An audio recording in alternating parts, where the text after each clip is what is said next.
Okay, welcome everybody to the latest episode of Headlines and History with me, your host, John Malik. So now here we are just over the halfway mark probably of my Iraq story, a little mini series that we're doing here on my tour in Iraq in 2005 and all the strategic implications and all the things surrounding the invasion as we've talked about the last couple of episodes. Now, as we finished off last episode, we were talking about how we were in Kuwait, how we made it up into Iraq, how we got to Camp Spiker and then Fob Danger and how that all turned out. And I said we were eventually going to transition into what it was like to work there, what my day was kind of like, what operations were kind of like, and then one of the most tragic scenario of our entire rotation and potentially even the entire invasion, depending on how you look at things. So as we've done in the last couple of episodes, I'm going to have some associated information and pictures and stuff on the Patreon. So go ahead, feel free to head off to the Patreon site there, Headlines and History Podcast, and jump on the donation tier if you really want to support the show. I'd be really appreciative and hopefully give you some unique insight with some of these pictures and other things. So head off to the Patreon. As I try to remember most of the time, I'm just going to caveat and make sure everyone understands, although I still remain in the business, I don't speak for the U.S. Army. I don't speak for the government. I don't talk for anybody else but myself. All of my opinions here are my own as we're looking through history and present assessments and all these other things.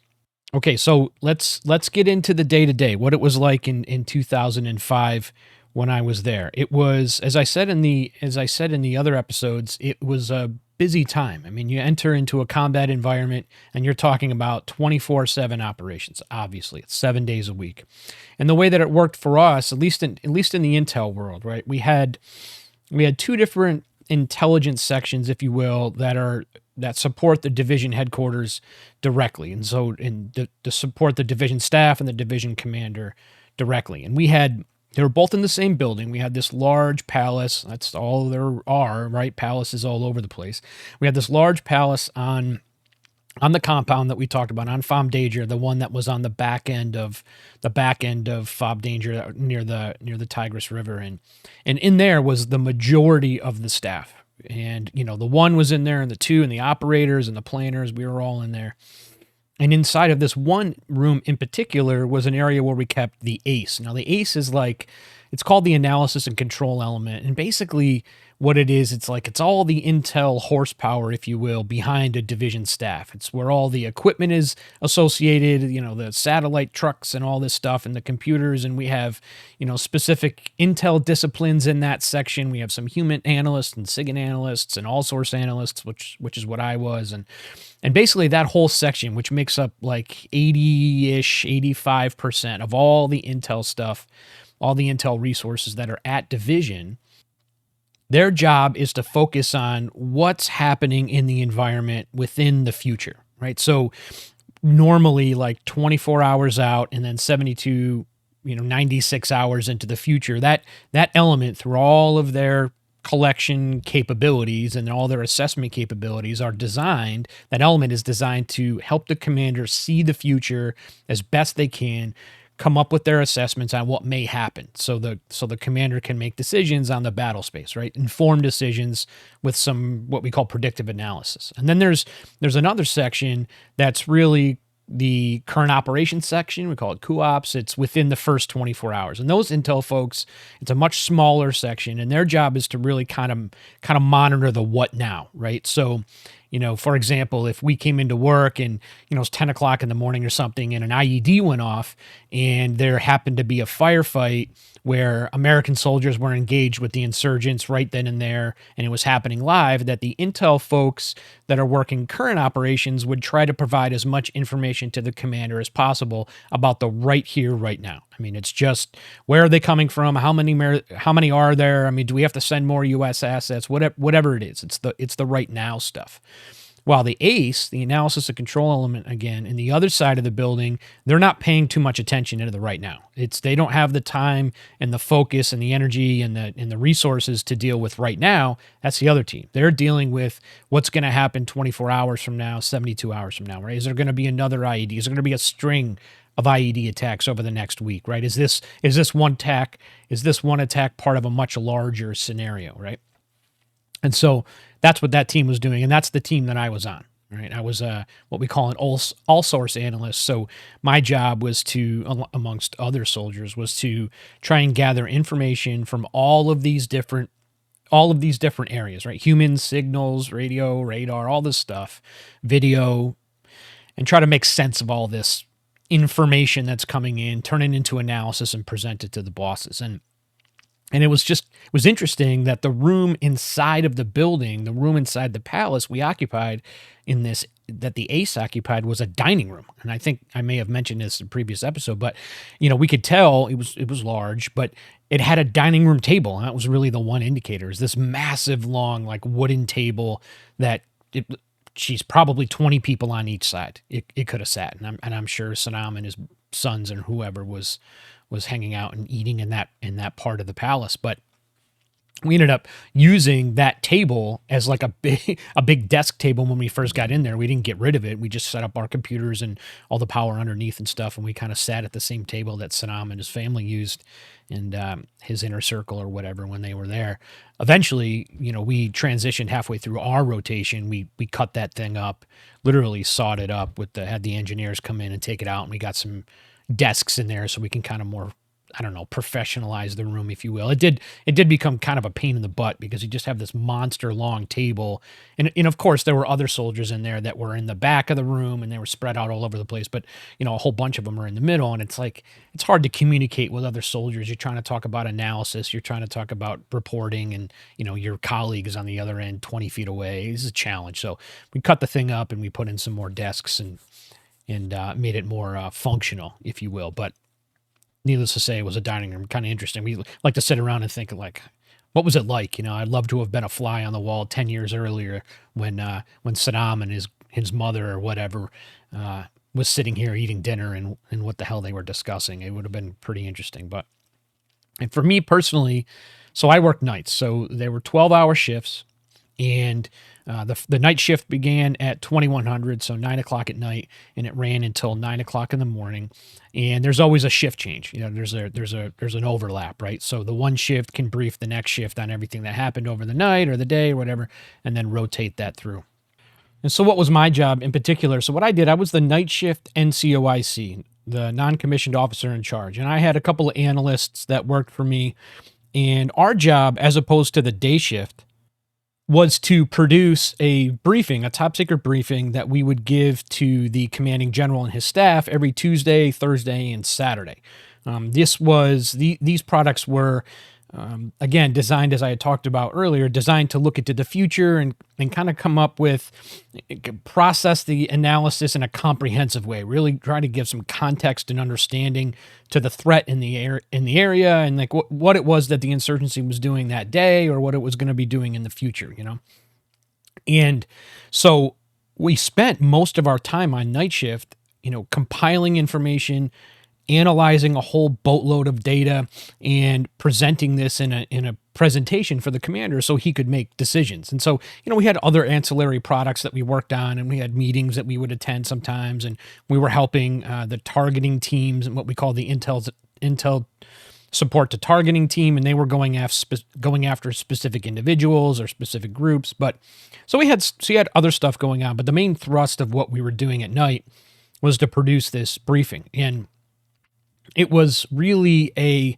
learning experience for me. I had learned a whole lot during this time, because I, being a young NCO, typically am not responsible for briefings like this, but it just so happened through a series of events that I ended up being designated to give these briefings. So every Tuesday morning, again, Thursday morning and Saturday morning, I would have to present this briefing to the commanding general. I think it was 09. So technically it would be the end of my shift, but I'd have to stick around for a little bit later and meet the staff and do the briefing. And sometimes it was 20 minutes and sometimes it was 45 minutes, and have to answer all these questions and stuff. And so I grew a lot during the 8-9 months that I was in Iraq doing this, and learning how to communicate clearly to senior leaders, and how to present intelligence in the right manner so it could be used to make decisions. And And it really helped. I never really had a fear of speaking in front of people, but I certainly wasn't great at it in the beginning. I didn't have a lot of experience, but by coming out of Iraq,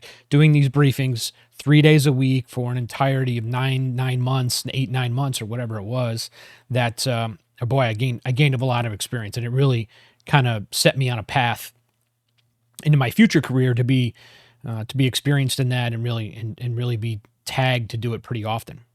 So that's kind of what a day would look like. We would show up at 8:30 at night. We would do our shift change. We would communicate with the day shift and found out, we would find out what they did during the day, if there was any relevant reporting that was, that was important that we needed to add to our analysis over the night. Just kind of find out what's happening, and then we would get in the seat at 9 o'clock at night, and that'd be it. By 11, 12, 1 o'clock, depending on the night, that would be our midnight meal. Head out down to chow, into the tent I talked about.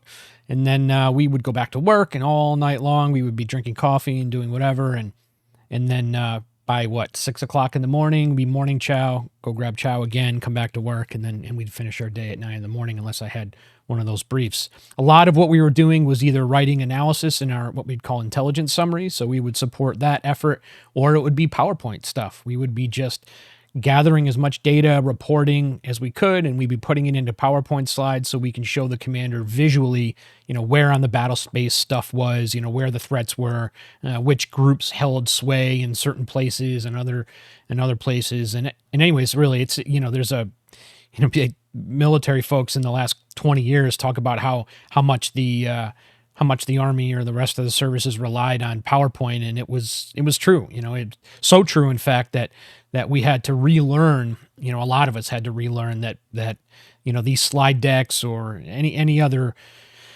software programs we were using should be a tool and not a crutch. A lot of people would rely on the supporting software to do their work or to carry most of their information, and that's just not the way to do it. And so we've even come to a point now in the military where the pendulum has swung, if you will, to the other side, where people are happy not to use PowerPoint and just have a conversation, or have a almost like a college atmosphere briefing where we're not relying so much on the slides. But that pendulum's come back again, and I think we found a pretty good place in the military, right? I think if you've conducted, or you should be, at least in my experience, if you've conducted any briefings in the last 5 years, let's say, that we've done a better job at not relying on PowerPoint. We even would come up with these fake tabs, right? There's on the Army, you'd have like a Ranger tab, and you'd be able to wear it on your uniform and say, I'm a Ranger. And we even made these fake PowerPoint tabs. If you've just made so many freaking slides in your career, then you were a PowerPoint Ranger. And nonetheless, anyway, so at least we thought it was funny, right?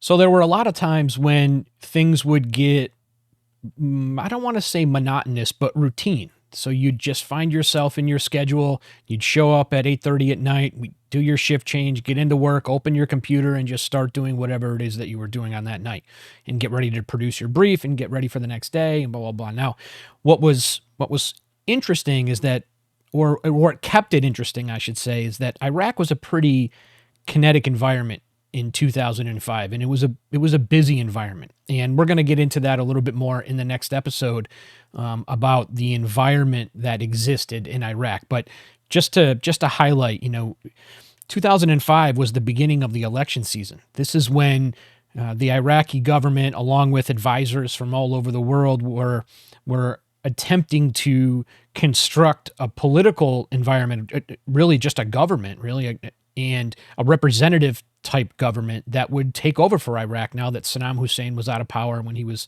found in a spider hole in 2003. And there were all these discussions as to how it would work, and would they have a prime minister and a president, and would they have a unicameral legislature, meaning one body, or it would be bicameral like the United States and Great Britain, or would the president have any authority, or would they be a figurehead? And the United States being a representative style government with a president that has a lot of authority in the executive branch, and then you have other systems of government like Britain, for example, where the prime minister is the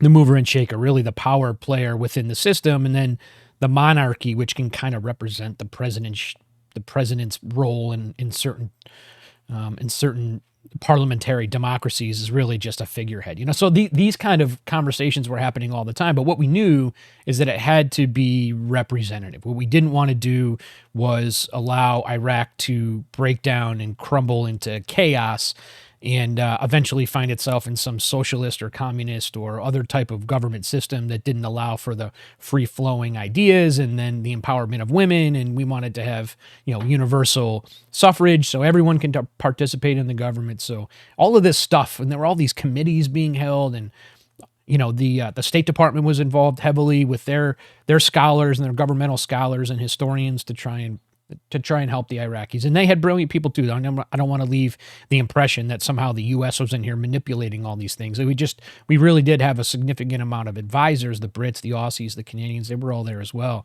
But, we kind of built a foundation, a foundation of knowledge, and then the Iraqis took it and ran with it and created their government. But as you might imagine, a lot of this was happening in 2005, and so that related to a lot of violence. A lot of people had died. And I remember I've been going through some older writing and reporting as I was getting ready to produce and record this episode and the next episode.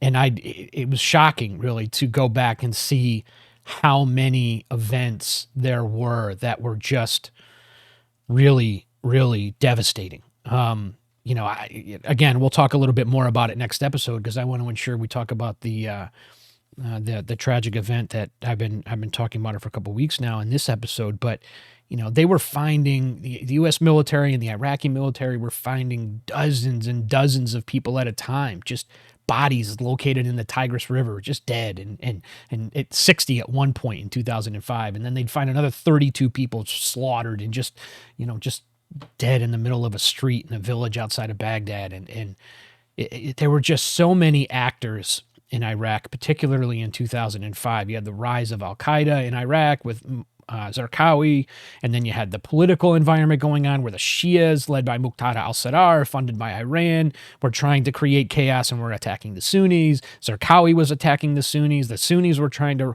hold on to whatever semblance of power they had because they were clearly in the majority in terms of political power, the minority in terms of population, but the majority of political power under Saddam. But now that was being pulled out from underneath them, and the Ba'ath Party was made illegal in 2003, and so there were a lot of Sunnis looking for jobs, and then there's always the issue with the Kurds way in the north. No one likes the Kurds, so they were, insurgent groups were attacking the Kurds in the north, and Sulaymaniyah.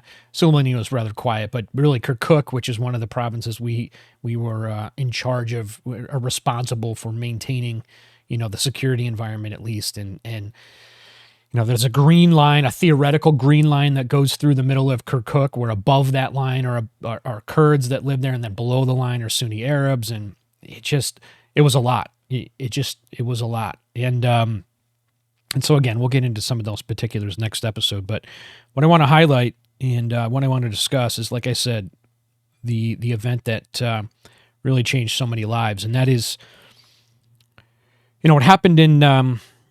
It happened in June. So, my birthday happens to be in June. And so right around the day that this event occurred, I remember it rather keenly because it just so happened to correlate with, in and around the time of my birthday. And it's not often that you're downrange in a combat zone when you celebrate your birthday. And clearly there was no celebrating, but in any real way. But anyways, what happened was, I remember, it was crazy. I remember coming into work one night, and this would be, I think it would be the night of the 7th, June 7th, if I remember correctly. And there was an incident that happened that day. There was an attack on the FOB.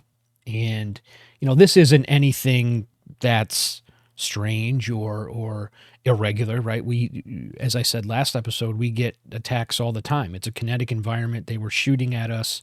Insurgents were shooting at us from the farm fields on the back end of the FOB, and some of the more sophisticated insurgents were always trying to explode vehicle-borne IEDs at the gate to try to get people inside the gate. But again, 107 millimeter rounds and mortars were common. And so when I came in, it was rather quiet in the ACE, and you're talking about a group of people that are conducting a shift change where there's, I don't know, 40, 50 people per shift. I don't remember the exact numbers, but it was around there. We had um, just people from other agencies and other places with us. So the room was busy, right? I mean, the dining room area we were working in was full during one shift. And so when you would have a shift change, when everybody on the next shift was coming in, it was loud. People were communicating and we were getting ready to have a little mini brief where everybody could hear. But either way, there's commotion and there's a lot going on. And I remember coming in for shift and opening the door and walking in, and it was busy, but there wasn't a lot of movement, right? There just wasn't a lot of that, the beehive mentality where just stuff is going on. It was very little talking. And I remember just coming over to sit with my counterpart for a minute and be like, hey, what's going on, man? It's like weird in here tonight. And he's like, we kind of had an attack on one of the palaces, what we call the water palace, on post, and we think somebody got hurt, and it might be one of ours. It's just really, we don't have really a lot of details, but we were told to just kind of just disregard, and they're going to figure out what happened, and if anybody made it, but just to kind of move on with your day, and focus on other things. And I remember hearing that from this sergeant, and I'm like, that's weird. That had never happened before. No one had ever come in any leadership sense and said, like, hey, stop doing what you're doing. Don't worry about this thing, and we'll get it figured out, and just kind of move on with your day. And just some of that language in that discussion right off the bat, I knew like something's weird, like something's not right. And so anyways, it still remained quiet. And, it's, again, I'm trying to piece this all together. We all were, as we were sitting there, trying to piece this all together. But if nobody knew really what the issue was, why would it be so quiet? I mean, people would just go back to their business, right? So what myself and my buddies did is, we started looking at the reporting that we did have access to, right? We did the exact opposite that we were told to do, and that was, mind our own business and go on to other things. We, of course, are curious. We're analysts, want to figure this thing out. So we take a look at the water palace, and we come to find out, we get some reporting in, and we see that there was an indirect fire attack. So we know indirect fire is what we used to label, again, those rockets or those mortars that would come in, again, because they're indirect, right? They come up and come back down. So we saw that there was an indirect fire attack, and it was on the water palace.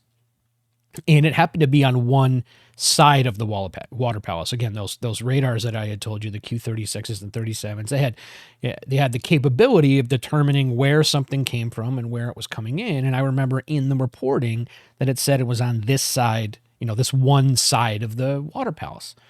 The problem is that it just so happened that side of the water palace was up against like this long, very tall wall of dirt, right? They kind of like built the palace on water. Again, we call it water palace, meaning part of that, the Tigris flowed through the fob, and then there was all those man-made water areas and stuff. So anyways, the palace had it almost sat like on a bridge kind of, if you will, and then water would flow underneath it, and then the palace was on top. But anyways, it was built up against this like cliff, really. It was just like a cliff of hardened sand. And when looking at the data from the incoming round, it was clear that there was no way that an indirect fire round could have landed and hit anyone in that building on the side of the building. Because the round would have literally had to have come down and then like found its way back up and went into a wall or went into a window or whatever was on that side of the building. So we're like, that's not true, right? Like that, okay, something funky is going on here. But we didn't have any further details, so we kind of, at that point, just went on with our night, and we would chat about it and try to come up with conclusions at what the heck was going on. But come to find out later, now I don't remember if it was that night on shift, or if I found out the next day, or if we found out, if it came out during the day shift the next day. I don't remember exactly, but it was pretty close to actually the evening of June 7th when we had this conversation, and come to find out, CID was called in. Now CID is the Army's Criminal Investigation Division. They're the ones that come in and do any criminal investigations, right? The other services do it a little differently. For example, the Air Force has OSI. OSI does their investigations, their law enforcement investigations, and they also do their counterintelligence investigations. Well, the Army is split. The Army has their counterintelligence folks, and they're one entity and do CI stuff, and then there's the CID folks, and they do all the criminal investigation. So what you know is if they call CID, that means that somebody in the military did something wrong. They're when I say they conduct law enforcement investigations, law enforcement against soldiers, right? That soldiers screwed up and did something they shouldn't have done. And we found out CID was called in.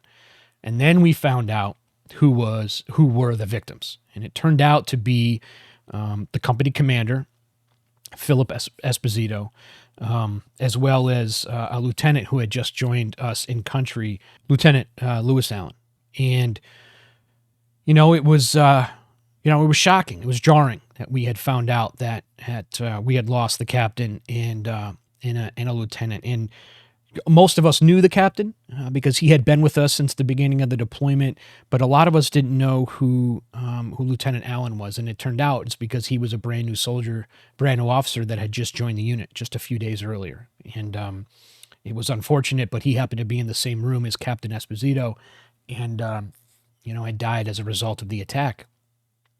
And Captain Esposito was what we call the HHC, so the headquarters company commander. He was a young captain, and again the captain in charge, the commander in charge of the HHC company, and the way that it was broken out for us intel folks, and I'm not going to get too detailed because it gets really confusing if you don't understand like higher echelon command structures, but just know that for us intel folks, just in particular, the ACE folks, the group in that big dining room where we all worked, right? That group had one company commander, right? And that company commander was a HHC commander in one unit, and that was called the 642 MI Battalion. And then there was a second company commander, and that was Philip Esposito, and he was the commander of HHC of the division's headquarters company. And so the intel folks in the operations section, and I told you that they do the stuff that's within 24 hours, and they were in another room, that was their commander.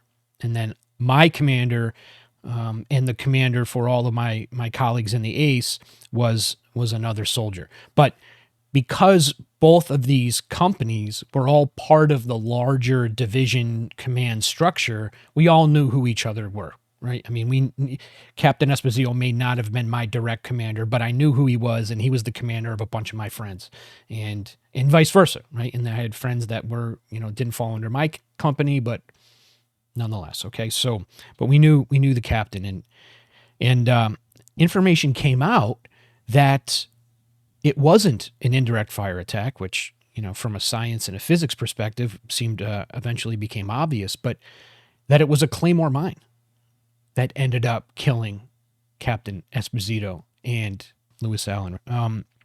And that changes the game, right? Because a Claymore mine is an American weapon. That is something we all learn as soldiers how to use when we're in basic training. And I don't know if you've ever seen them before, but they're those like green convex mines that usually have a long cord that you can place in the ground. They have little stands on them. You place them on the ground, and it has a sign that says "this way towards the enemy," right? And you put that side towards the enemy, and you run backwards in the woods, and you carry that little wire with you, and then you get way back behind protection. And you blow the thing, and it blows out ball bearings and other things that are designed to kill infantry soldiers and soldiers on foot. And it just so happened that during the investigation, and we eventually found out that a Claymore mine was placed on the windowsill inside of this room that Captain Esposito was in, and Lieutenant Allen, and the room, somebody detonated the Claymore mine and killed everybody in the room. Again, it was the two of them, and then there were a couple of grenades that were thrown as well, I guess for good measure, and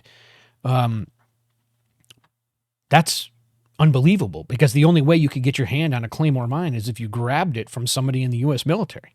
And so, and it was only the U.S. military that was on the FOB that we were on. We were not in a joint FOB. This was an American FOB. We had civilians and stuff from other American agencies, but it wasn't like we were working side by side with the Brits or anybody else. So this was our stuff. And the only way that you get access to a Claymore mine, unless you even have it in your truck because you're getting ready to go on a mission, right? And even if you went on a mission and you didn't use your Claymore, you turn it back in. You don't get to take your Claymore mine back to your room at night until the time comes when you have an operation.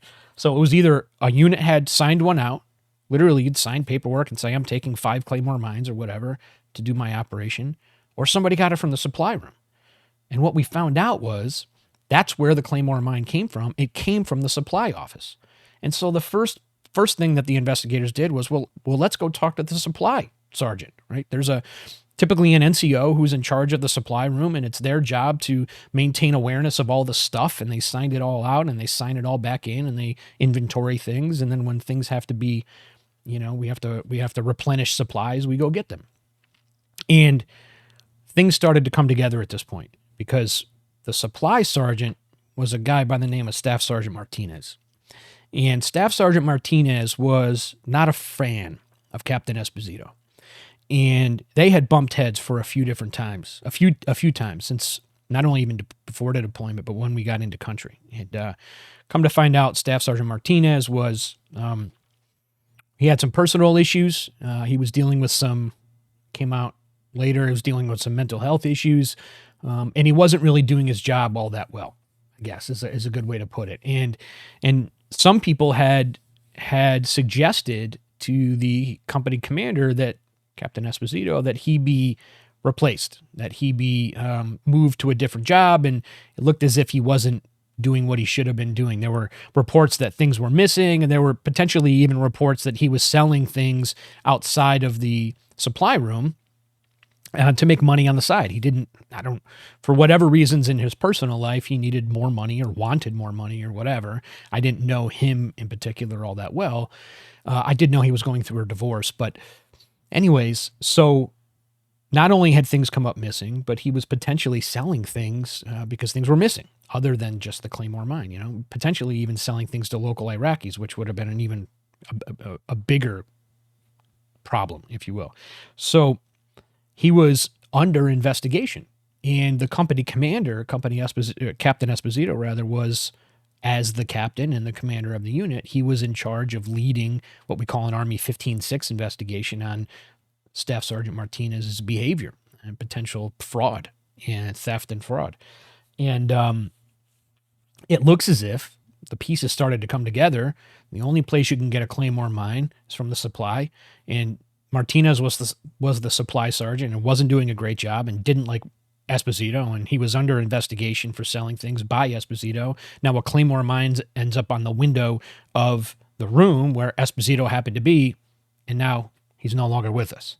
And so it seemed pretty obvious to us in the beginning when we started to get all this information that we just had a fragging incident, potentially had a fragging incident. And this was as shocking as it could be for soldiers operating downrange. I mean, you're spending every waking minute, especially in the intelligence world, because you're the ones that are dealing with the enemy all the time, every day, every minute of every day. You now come across information that somebody on your own side just killed 2 of your service members, potentially killed 2 of your service members. You're spending all this time looking at the enemy's behavior. You're doing everything you can to brief commanders, brief the CG, present as much data and analysis to the warfighter as you can to protect every single American soldier, to protect Iraqi lives, to protect citizens, to protect U.S. soldiers, to protect everybody. Really, the last thing we want is anybody really to die. Really, right? And but most importantly, of course, U.S. soldiers, right? That's our job. And somebody from within who we're clearly not having to focus on, he kills 2 people, potentially kills 2 people in our midst. It's like, it's so jarring a notion that it almost becomes unbelievable. It's almost like something you can't process. Like it just couldn't be true. But it turns out that it is. And it's so rare that, as I had said to you in the episodes leading up to now, it was a unique scenario. It's unique because it doesn't happen. Right? It was the only time it happened in combat since 9/11. As a matter of fact, it's the only time it happened in comics since Vietnam. I mean, Vietnam, unfortunately, there were a lot of fragging incidents. There were incidents where soldiers and would shoot their company commanders or shoot their lieutenant who was in charge or something because, it was, you look back in history and you understand how stressful Vietnam was for a lot of people. And Vietnam was a conscript military, right? I mean, people were forced, they were drafted. And there were a lot of people who didn't even want to be in the army, but they found themselves or in the Marines or whatever, and they found themselves in the jungles of Vietnam. And combine the fact that nobody even wanted to be there. Again, a lot of people didn't want to be there. But whatever, I'm not justifying any of that. But what I am saying is it doesn't happen that often. And so since Vietnam, now we get into the 9/11, post 9/11 action, and we're the only unit to have a fragging incident, not only then in 2005, but since. Nobody else has had that incident because it just doesn't happen. And there was one time when a soldier rolled a grenade, if you may recall, in Kuwait. He rolled a grenade into a tent with some other soldiers, and I don't remember the particulars if his bosses were in there or not, if they were just regular soldiers or his colleagues or whatever. But he rolled a grenade into another tent and killed some people. But technically, Kuwait's not a combat zone. Kuwait was the transient zone, was the zone that you went in to Iraq through and you came out of, and sometimes even Afghanistan. But it wasn't combat. This was in combat. This was in the water palace where this captain lived. And come to find out afterwards, Esposito and Allen were playing a game of Risk. They were just playing a board game. And somebody crawled up the window and put a Claymore mine in there, and that was it. And what an embarrassment. I mean, first and foremost, how awful for Captain Esposito, Lieutenant Allen, and his family.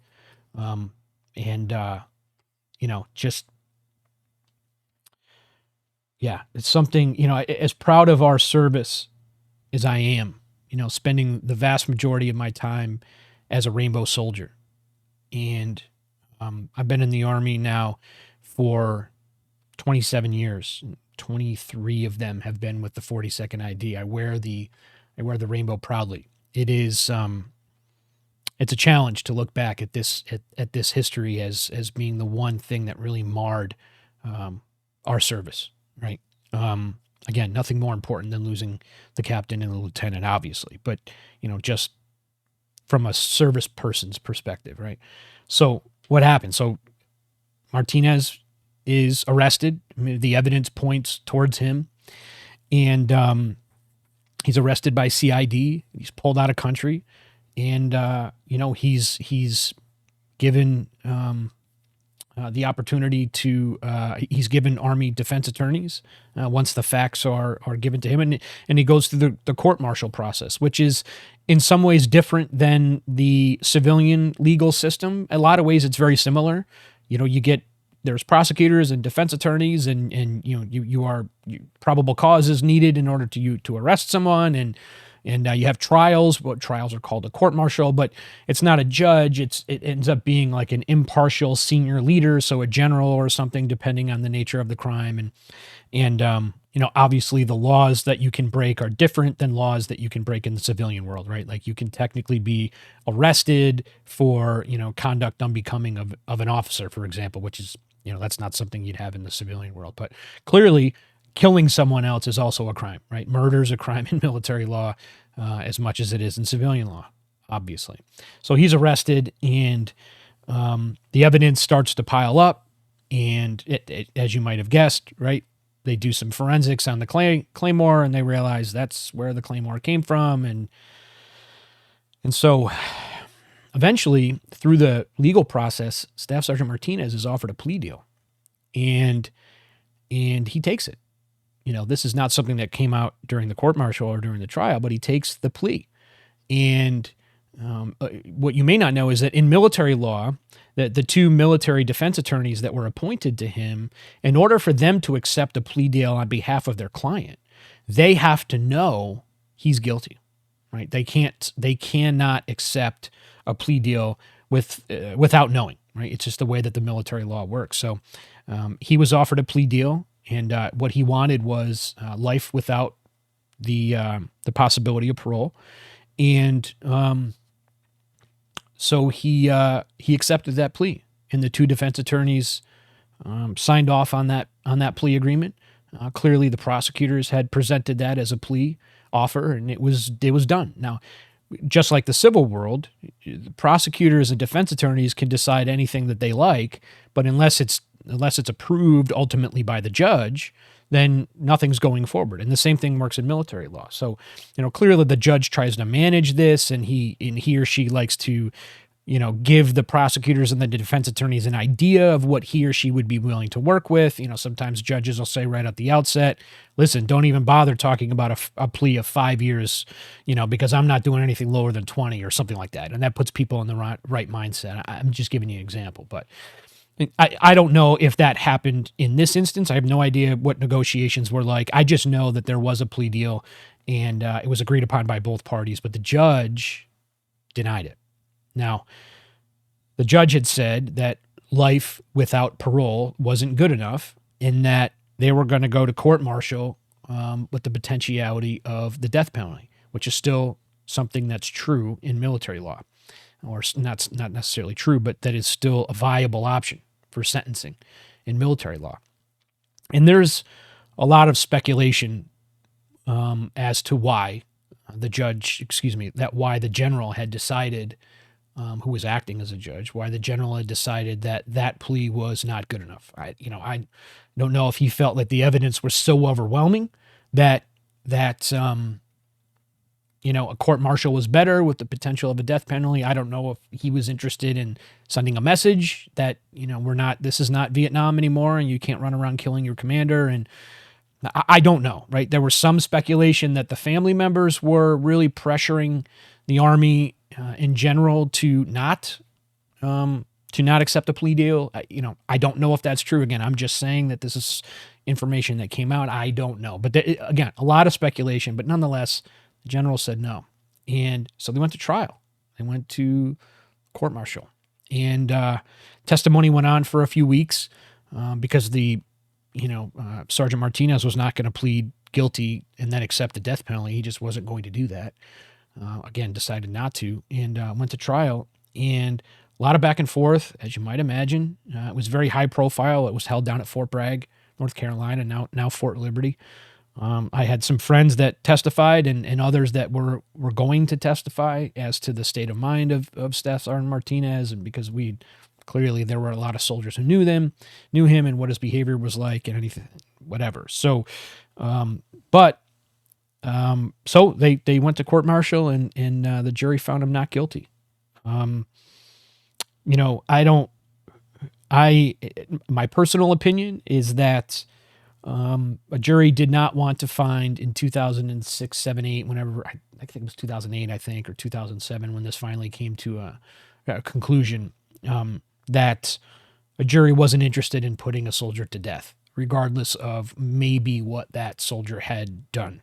I mean, it's really the only conclusion that myself and my friends can draw. Again, I wasn't in the trial myself. I wasn't down in the courtroom, but I have a lot of firsthand knowledge from people who were and freely talk about it since their time there. And, from an outsider's perspective, it's the evidence was overwhelming. I mean, as I had described it, I'm not, with the Claymore and the forensics and the DNA and all these other things that, it was hard to say it wasn't Mr. Martinez, and he was the only one that had access to the room and on and all these other things. And, clearly during the court-martial, the jury doesn't get access to the fact that he had signed a plea deal, right? That's prejudicial, and you can't have that. So they didn't know going into the court-martial whether he had pled or not. Clearly, he was presumed innocent, and so they treated the case as such, as they should. That's the way we do business in the U.S. and from a judicial standpoint. And again, the only conclusion that we could draw is that he, somebody or multiple people within the jury just didn't want to put him to death. Maybe, who knows? And so he was acquitted. He was acquitted and given an honorable discharge, because if you're acquitted at trial, there's no crime, right? You're not guilty. You were found by a jury of your peers that you didn't commit the crime, or you at least were not guilty of the crime, right? Being innocent and being not guilty are two different things, right? Doesn't mean that the crime didn't happen. It just means it wouldn't. The evidence wasn't enough to convict, and so he was given a honorable discharge, and he moved south out of New York. As you might imagine, there weren't too many people that were happy with Mr. Martinez after this process, and I think he ended up in Florida. I can't recall. I think he joined the reserves or either switched to another guard unit or something down there. I do know he continued his military career for a certain period, then ended up getting out, and then he died of cancer a few years later.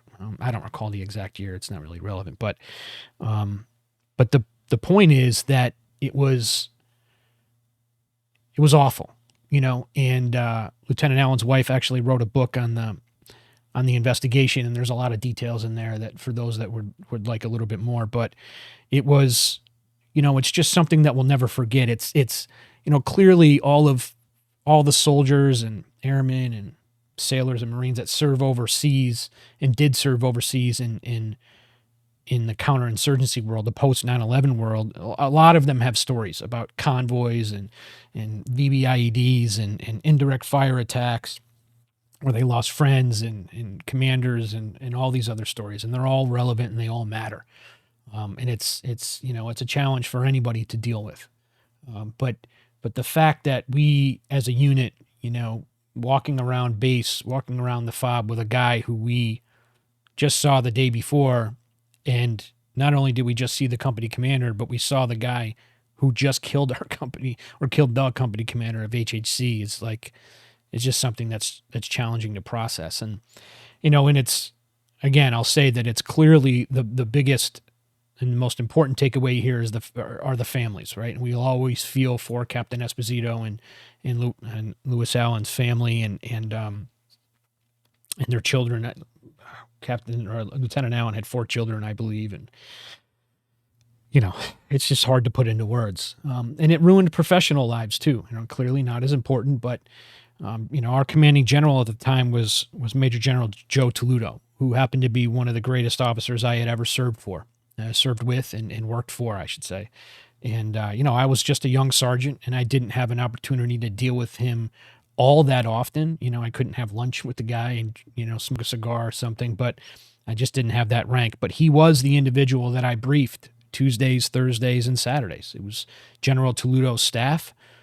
So when I was in there briefing the chief of staff and the 3 and the 4 and the 5 and all of them, it was General Toledo. And so I felt a connection to him just because, as just a young kid, not many of us in my position get to say, I just spent another 45 minutes with the general, 10 feet away, literally briefing him on all of this intelligence stuff that we came up with. And he's got questions and I'm answering them. And it's not a major, it's not a colonel. It's not, it's not some sergeant major who's been in the Army for 50 years. It's me, this guy from 5 years in the Army or whatever. And, 7 years in the Army. And so I felt like I had this professional connection with the general that other soldiers in my position don't get. And, from our perspective, it wasn't General Toledo's fault, right? I mean, the guy's the commanding general of our division command headquarters, 600 people that work up here. And not only is he dealing with those people directly, but he's got 4 other brigades to manage, and he's got 4 brigade commanders, 2 active duty brigades, 2 National Guard brigades. There's 15, 16, 17,000 service members under his command. And you're dealing in a kinetic environment where IEDs are going off every day and your own soldiers are dying, and you're trying to hold the whole thing together because elections are happening, and it's your responsibility if all of these voting booths go and get destroyed, and all of these, it's your security problem if a whole host of people standing in line to vote get wiped out by some car bomb. If that happens, that's all on Joe Toledo, right? That's General Toledo's responsibility. And so clearly he's not the one who's dealing directly with this staff sergeant who's having a problem with a company commander. I mean, they're co-located, and yes, Captain Esposito was around, and maybe because Captain Esposito was the company commander of the company in which the general was, that I'm sure maybe he heard of things, but again, speculation on my part. I don't know what he heard or didn't hear. I'm just talking about experience. It's possible he heard things, but I could guarantee he's just got way too much stuff going on that he's not dealing with the everyday of this potential nonsense between the staff sergeant and the company commander. But it happened under his watch. And no matter how successful the division was as a whole, and ultimately we were successful when we were downrange. We completed the mission in the way that it was given to us, the standard that was given to us by Headquarters Department in the Army. And we transitioned a FOB over to our incoming unit, the 101st, and did it exactly how we were ordered to do it. And we just did the best damn job we could. And because of that, General Toludo was on track professionally, right, to become then the leader of the National Guard Bureau, the senior officer of the National Guard Bureau, chairman, or chief of the National Guard Bureau, not a commander, because National Guard Bureau is not a command; it's a liaison between the National Guard and the active duty Army. But there is a person who's in charge, and it's called the chief. And at that point, the senior rank at NGB was a 3-star. Now it's a 4-star, but then it was a 3-star. And all the scuttlebutt, if you will, all the rumors were that General Toludo would end up taking over the chief position at NGB because of how successful the 42nd was. But it didn't turn out that way. There was a lot of challenges that General Toludo and some of his staff faced coming home, and because of the responsibility that many thought was his to protect Captain Esposito and Lieutenant Allen. And that's a conversation for yourself to have. It's subjective. Some believe that General Toludo shouldn't have been treated that way, that he clearly didn't want Captain Esposito or Lieutenant Allen to die, clearly. And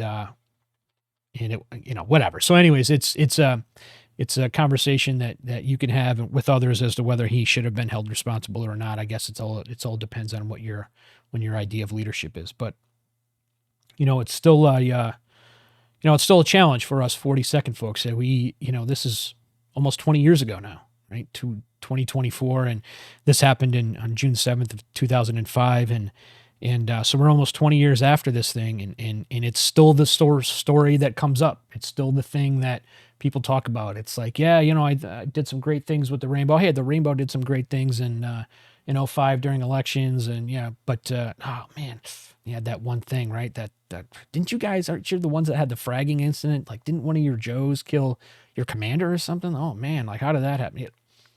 The unit is going to be forever marred for that, and it sucks, because at times it really takes away from the great work that all the soldiers and leaders and everybody did while we were there, and it also sometimes takes away from the other soldiers who happen to lose their life fighting the enemy. Clearly we do everything we can to acknowledge them and remember them.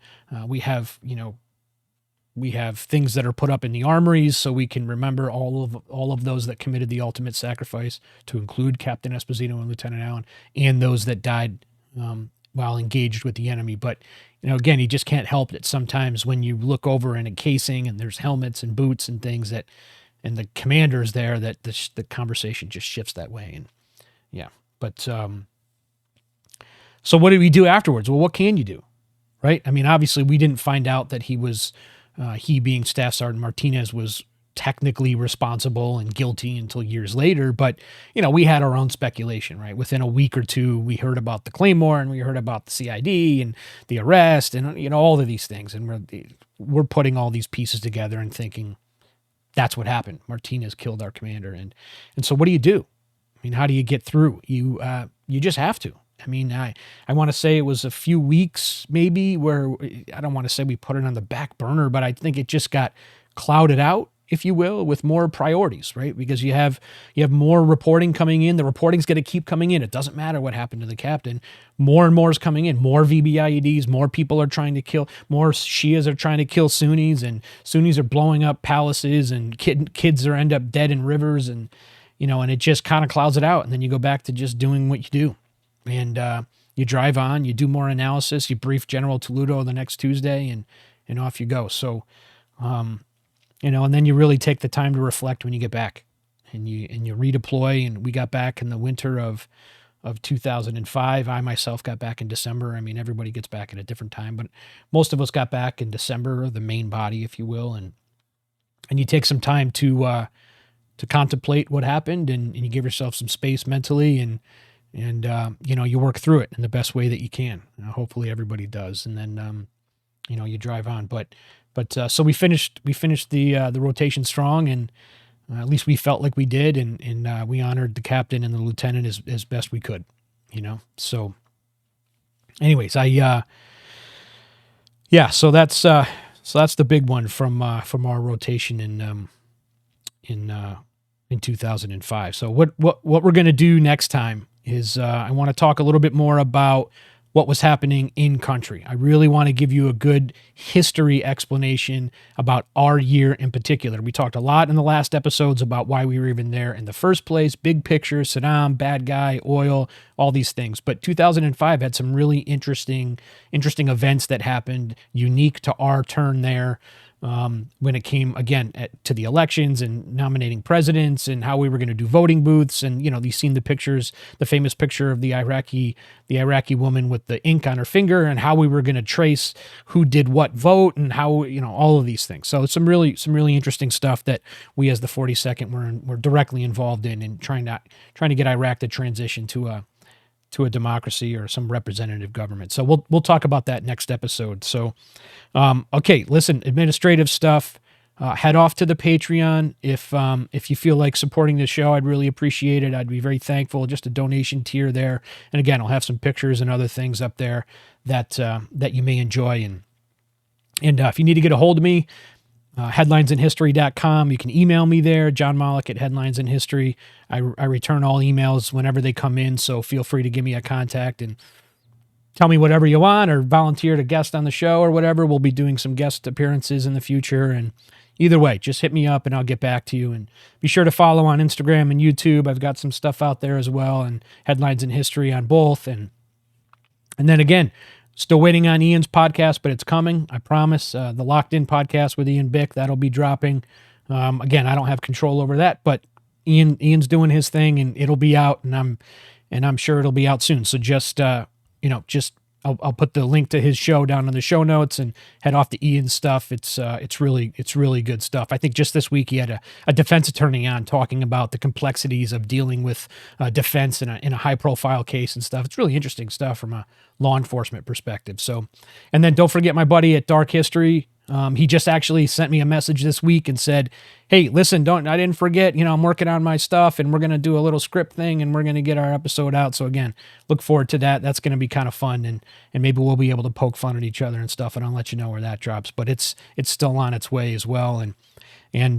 So again, thanks for joining us this week. I appreciate everybody taking the time, and we'll be back with you next week about what happened in 2005. See you then.